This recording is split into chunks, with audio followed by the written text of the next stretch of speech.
வீட்டுத் தோட்டத்தில் கஞ்சா செடி வளர்த்த ஒடிசா தொழிலாளி கைது 7 அடி உயரச் செடிகள் பறிமுதல். பனிமடை பகுதியில் வாடகை வீட்டின் பின்புற தோட்டத்தில் காய்கறி செடிகளுக்கு நடுவே கஞ்சா செடிகளை வளர்த்து வந்த ஒடிசா மாநிலத்தைச் சேர்ந்த கட்டிட தொழிலாளியை தடாகம் போலீசார் கைது செய்தனர். மேலும் 7 அடி உயரம் வளர்ந்திருந்த 2 கஞ்சா செடிகளையும் பறிமுதல் செய்தனர். ஒடிசா மாநிலம் பத்ராக் மாவட்டத்தைச் சேர்ந்த மாதவ நந்தா ஜெனா கடந்த 27 ஆண்டுகளாக கோவையில் தங்கி கட்டிட தொழிலாளியாக பணியாற்றி வருகிறார்.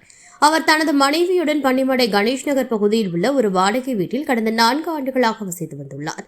இந்நிலையில் வீட்டின் பின்புற காலியிடத்தில் காய்கறி செடிகளை வளர்த்து வந்த அவர் தனது சொந்த பயன்பாட்டிற்காக 2 கஞ்சா செடிகளையும் ரகசியமாக நட்டு பராமரித்து வந்ததாக கூறப்படுகிறது. கடந்த 5 மாதங்களாக வளர்க்கப்பட்ட அந்த செடிகள் சுமார் 7 அடி உயரம் வரை வளர்ந்திருந்தன.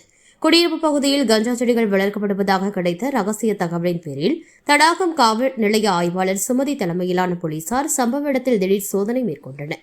அப்போது வீட்டின் பின்புற தோட்டத்தில் செழிப்பாக வளர்ந்திருந்த 2 கஞ்சா செடிகள் கண்டுபிடிக்கப்பட்டன. பின்னர் 1 கிலோ 445 கிராம் எடை கொண்ட அந்த 2 கஞ்சா செடிகளையும் போலீசார் வேரோடு அகற்றி பறிமுதல் செய்தனர். மேலும் சட்டவிரோதமாக கஞ்சா செடிகளை வளர்த்த குற்றச்சாட்டில் மாதவ நந்தா ஜெனாவை கைது செய்தனர்.